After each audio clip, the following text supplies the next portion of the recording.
The night of the car accident, Leo was at a gala, his arms wrapped around his childhood friend, Ava, as they waltzed across the polished floor. When I called him, my voice trembling from the shock and the pain, his own voice was a blade of ice. Ava's birthday party is more important. The fact that you can even call me proves you're not in any real danger. Handle it yourself. The line went dead, and so did a part of my heart. By the time I was finally brought to the hospital, it was too late. The delay in treatment had been too long. The doctors had been forced to amputate the tip of my smallest toe. When Leo finally arrived, hours later, his face was a mask of irritation. He wasn't there to comfort me, he was there to complain that I had chosen such an inconvenient day to have an accident. I opened my mouth to speak, to tell him what the doctors had done, but his phone rang. His expression softened instantly, and after a hurried conversation, he turned to leave. I watched his retreating back, the sight of him abandoning me yet again, and whatever hope I had left withered and died.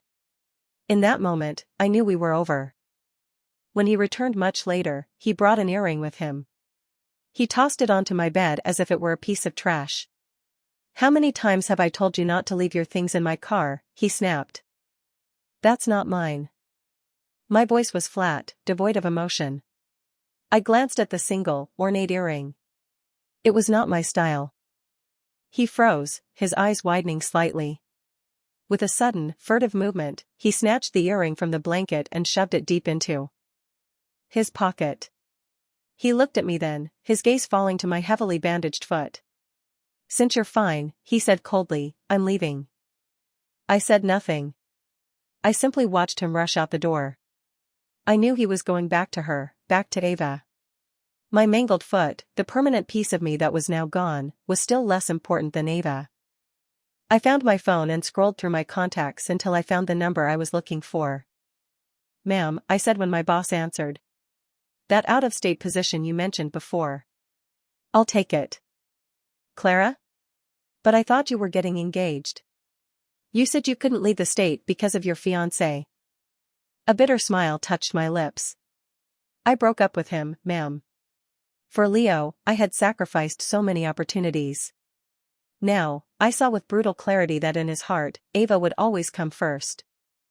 My boss didn't press for details. She simply told me to rest and recover, and that she would make the arrangements for my transfer abroad. I spent a week in the hospital. In that entire week, Leo vanished. It was as if he had ceased to exist. A quick look at my social media feed told me everything I needed to know. He had taken Ava on a trip. The photos showed her smiling brightly, her arms wrapped around him in a possessive embrace. Her caption read, "A journey with him. A love unrequited, but a spirit undeterred." I stared at the post for a long moment, then I liked it. 10 minutes later, my phone rang. It was Leo. "Clara, what is the meaning of this?" he demanded. "I take Ava on a trip and suddenly you're acting all suspicious?" I didn't answer. I just ended the call. The day I was discharged, Leo returned. He stood before me, his face a cold, unforgiving mask. "Let's go," he said, then turned and got into the car without another word. I followed silently, settling into the passenger seat. The silence in the car was heavy, suffocating. All the pain, all the humiliation, all the neglect of the past week crashed down on me at once. I bowed my head, unable to look at him, fighting back tears. Then, his phone rang. The change in him was instantaneous. A warm smile spread across his face as he answered. I knew, without a doubt, that it was Ava.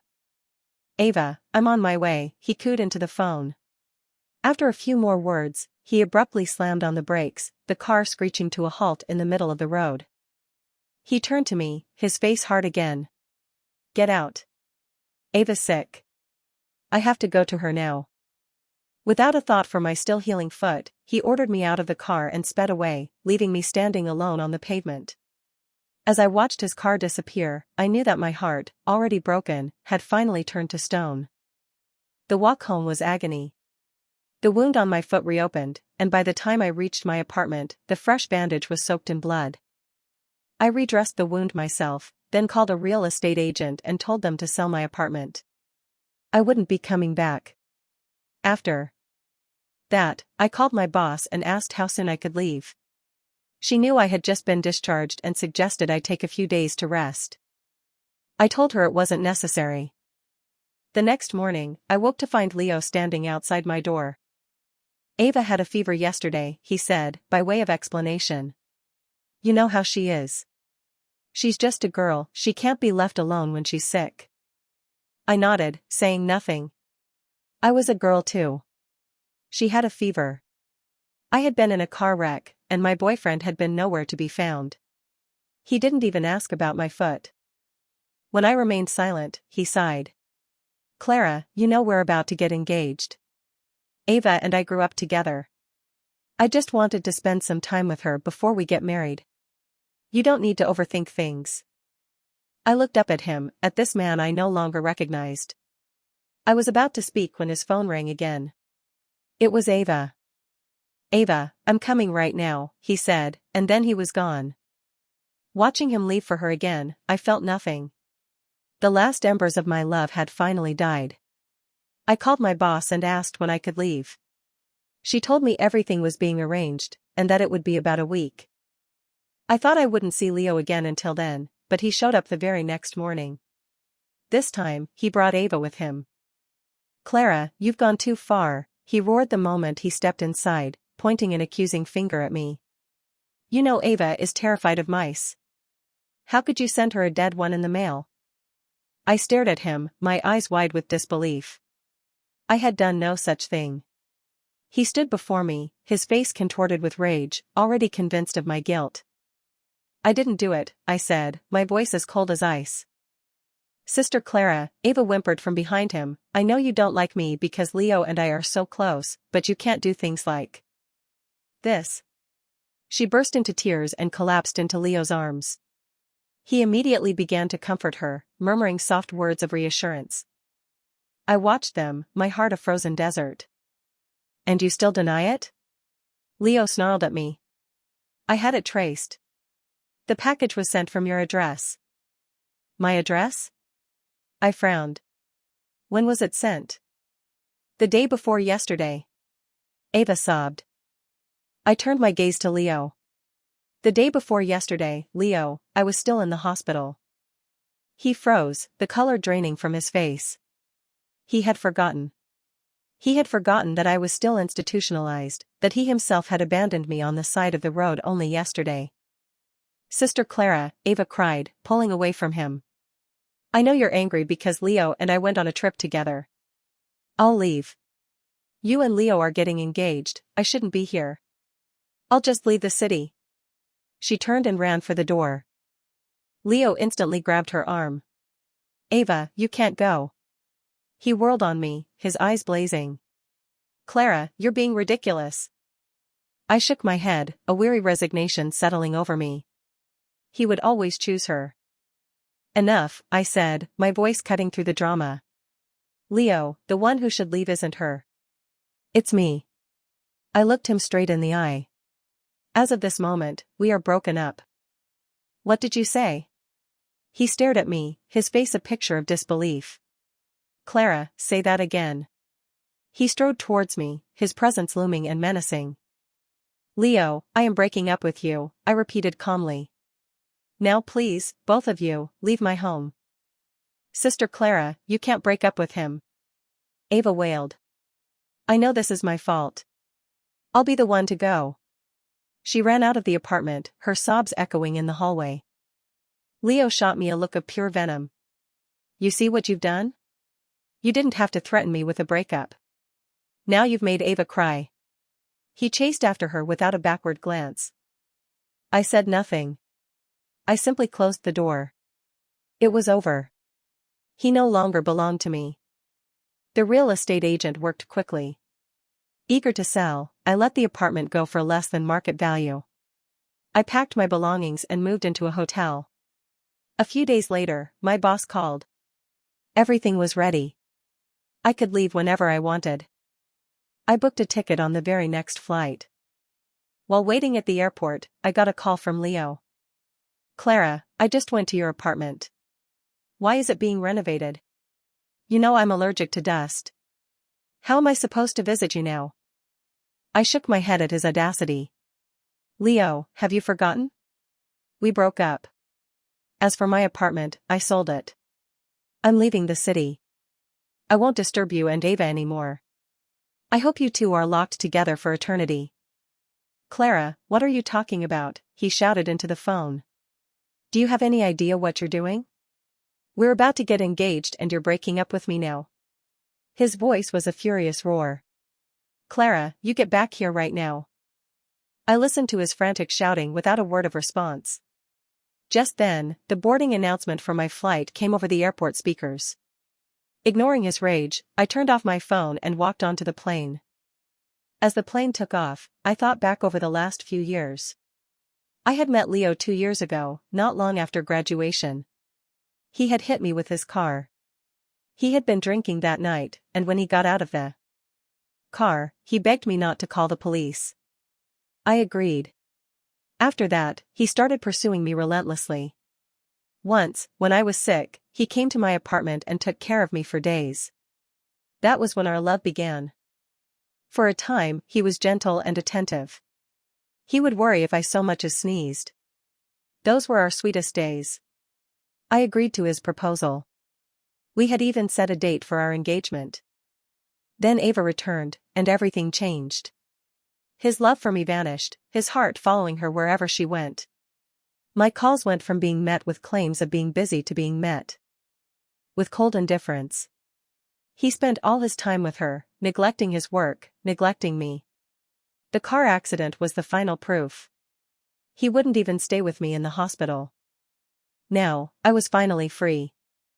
When the plane landed, I turned on my phone. It was flooded with missed calls from Leo. I looked at the long list of his number, thought for a moment, and then blocked him. He was an annoyance I no longer needed in my life. I no longer loved him. After blocking his number, I went straight to my company's new office to report for duty. My boss had already arranged a new apartment for me in a secure, high-end complex. For years, I had put my career on hold for Leo. My boss had always seen my potential, but my focus had been solely on him. Now, I poured all my energy into my work. Leo continued to call, using different numbers. I blocked each one. He was relentless. One day, he managed to get through to my office landline. Clara, our engagement date is almost here. Aren't you coming back? His voice was as cold and demanding as ever. Mr. Gu, I replied calmly, we have already broken up. Clara, we've been planning this for so long, and you're telling me you want to break up now, he raged. Do you know what you're saying? If you don't come back, how can we hold the engagement party? I laughed. Mr. Gu, you still have Ava, don't you? The party can be for you and her. Also, please stop harassing me. I hung up the phone. I had no interest in him anymore.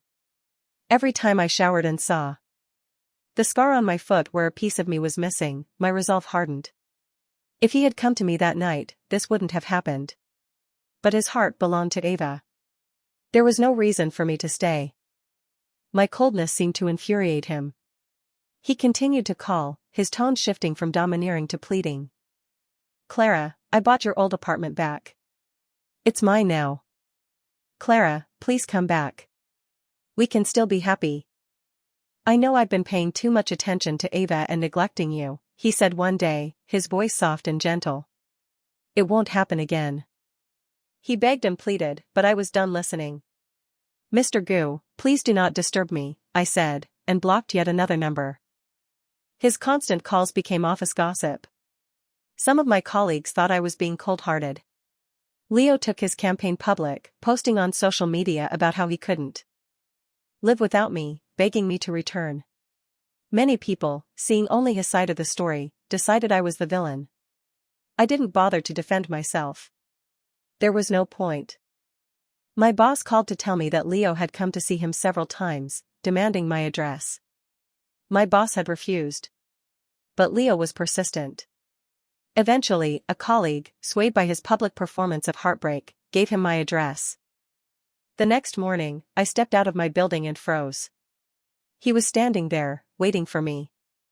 "What are you doing here, Leo?" I asked, my voice flat. "Clara, come back with me.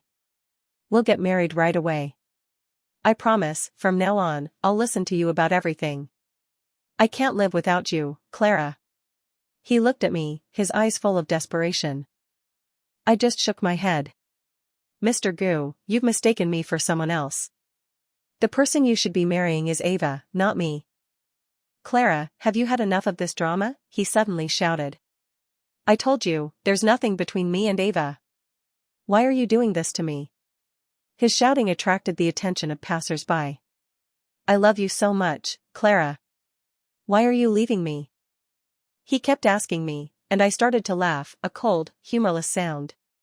He loved me? Did he really love me? If he loved me, would he have ignored me after my accident, walking away even after knowing I had lost a part of my body? If he loved me, would he have thrown me out of his car in the middle of nowhere, with an injured foot, the day I was released from the hospital? I looked at him, my patience finally gone. "Leo, when I was in that car wreck, where were you?" I demanded. "It was Ava's birthday party," he stammered, a flicker of panic in his eyes. "And when you knew I was in an accident, you ignored me and stayed with her." "But I came to the hospital later," he said desperately. I laughed again. "You came to the hospital, took a call from Ava, and left. Then you disappeared with her for a week on a trip, and when I was finally discharged, you abandoned me on the street. Do I need to continue, Leo?" His face was pale. He opened his mouth, but no words came out. He knew. He knew everything he had done. He just hadn't wanted to admit it.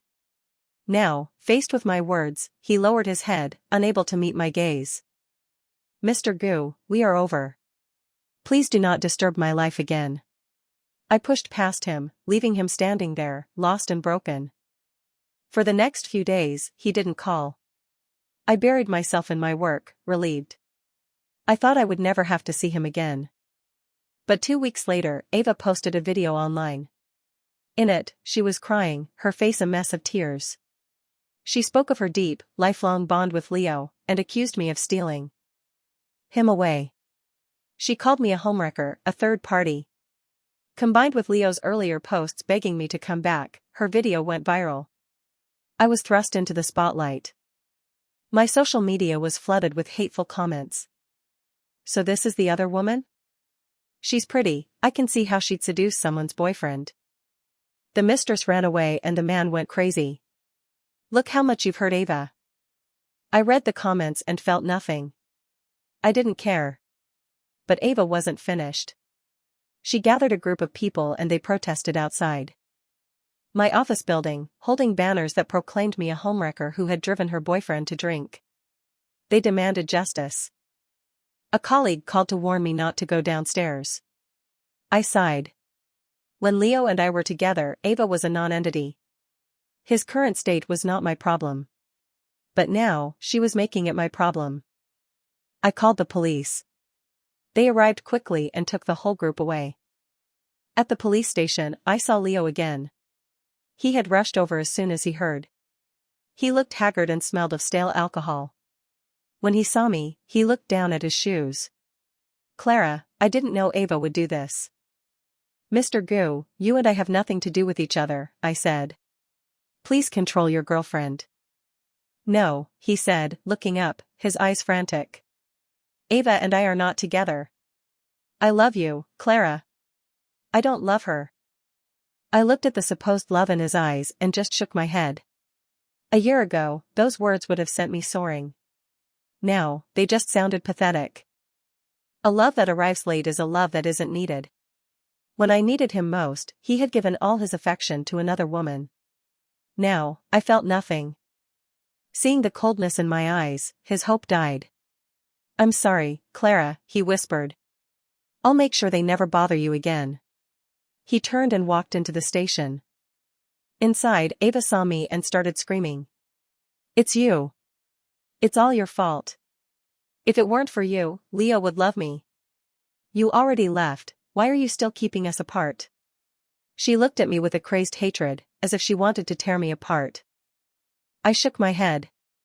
Ava, it's over between Leo and me. What happens between you two has nothing to do with me.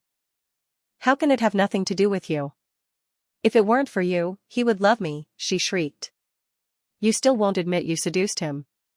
We were meant to be together. Ava, that's enough. Leo's voice boomed through the room.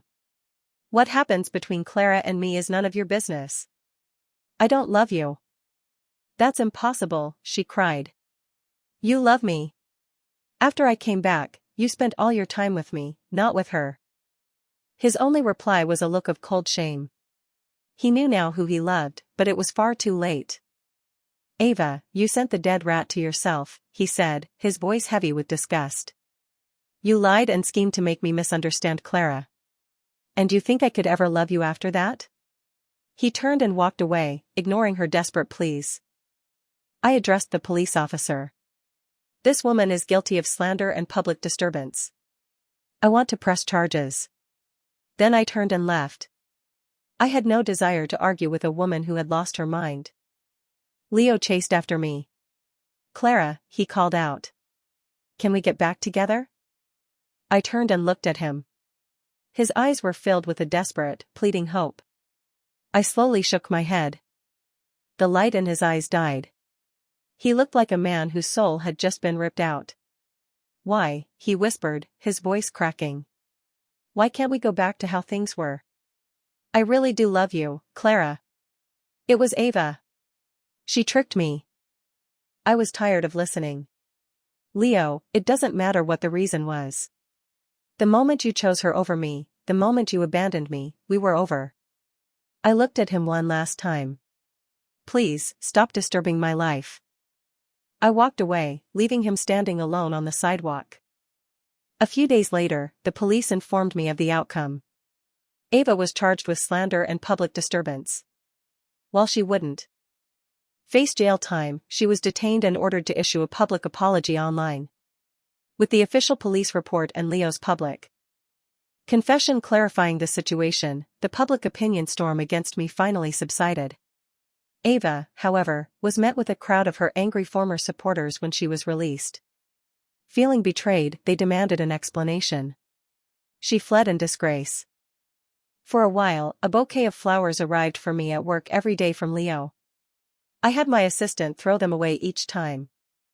I thought I would never see or hear from him again. Then one day, during a meeting, my phone buzzed insistently. It was Leo. I declined the call. A few days after that, I received another call from the police. It was about Leo. He was dead. He had died in my old apartment, the one he had bought back. And Ava had killed him. The police sent me the security footage from the building. I saw how he died. Ava had found him there. She had begged him to be with her, but he had refused. He told her to get out of his house. He told her he was waiting for me to come back. Hearing this, Ava snapped. She pulled out a lighter and set the apartment on fire. The living room was filled with the empty liquor bottles that had been Leo's only companions since I left. The alcohol acted as an accelerant, and the fire spread with terrifying speed. In the grainy video, I saw Ava laughing manically as she clung to Leo, screaming, "If I can't have you, no one can. Clara will never love you again." I saw Leo's panic as he tried to escape, but the flames were everywhere. I saw him pull out his phone and frantically dial my number. That was the call I had rejected during my meeting. He had been trying to say goodbye. The fire consumed him. After I finished watching the video, I deleted it. Leo was dead, but my hatred for him was not. I would never forget the pain he caused me. His life, and Ava's, were over. But mine was just beginning.